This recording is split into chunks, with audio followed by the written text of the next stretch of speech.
In this week's game, we'll take a look at what it's like to share your home with a demon cat. Or something like that. Stay, my dear.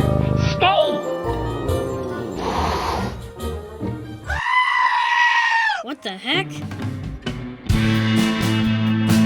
And this is our review of Catfromhell. I'd like to thank the publisher for providing me a review copy of the game. It was developed by Nottling Games and published by the Upscale company. The game was ported to the PlayStation consoles on April 27th for the budget price of $4.99. Some weeks, I really wonder what the hell I've gotten myself into.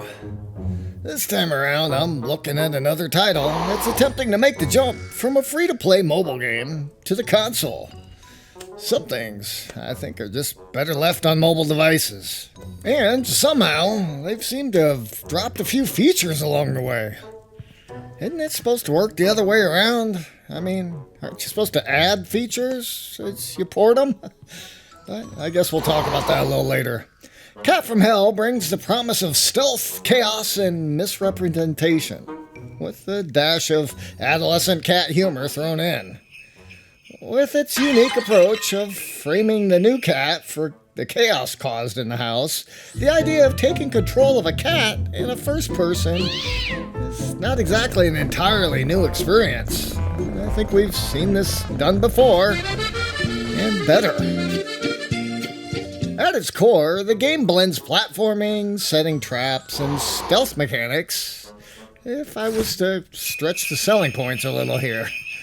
Let's go ahead and dive into the details. The game Catfromhell introduces players to Lucifer, a mischievous cat who's literally clawed his way out from the underworld.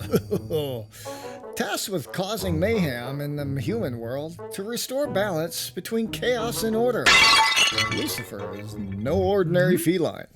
Or so you're led to believe.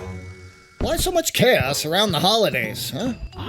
Can't we all just live in peace? The entire narrative here is hidden in the short opening scene that I opened this video with.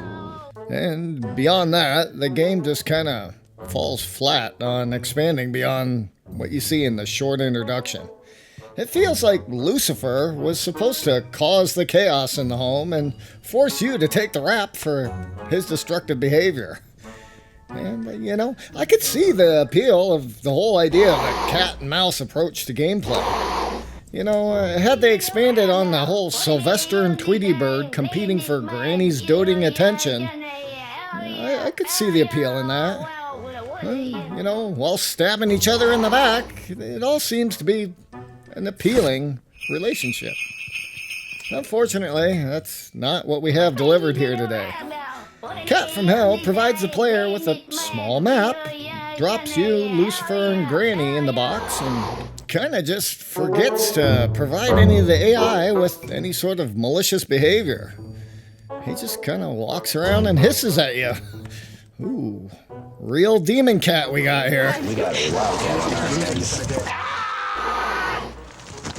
Or, maybe you and Lucifer just got off on the wrong foot. He's only pissed at you because you keep breaking stuff and framing him. Can you blame him? Well, I'm a little confused on who the bad cat is here. I haven't seen Lucifer do anything out of the ordinary.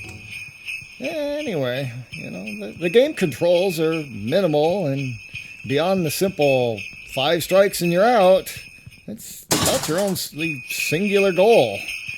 There really isn't much else to be done here. No additional tasks, quests, or, reason to keep playing.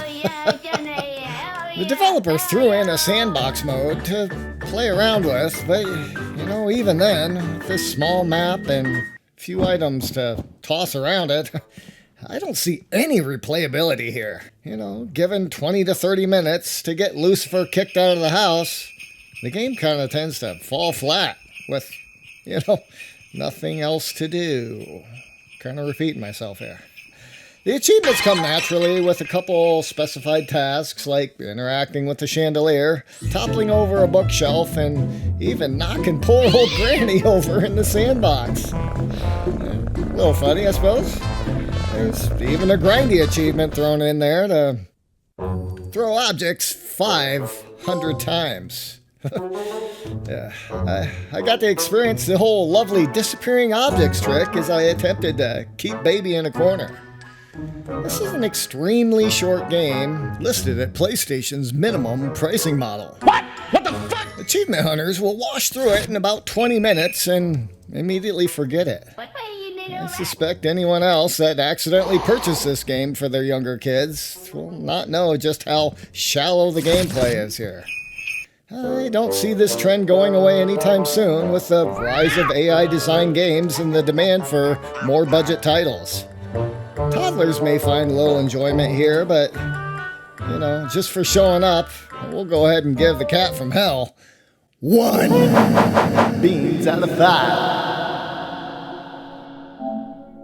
Yeah, well, that wraps up that review right there. Here's some notes I took. Where I put the keys to the tractor. So, you know, we make these new review videos every week, so if you're an indie developer or there's something you want to see... How about a game with animals? Farmers have animals. Yeah, farming games! Let us know your thoughts and recommendations in the comments down below. Be sure to visit again next week as we continue to take humorous stabs at some of the industry's new and upcoming titles. Stay safe out there. We'll see you next time on The Frog.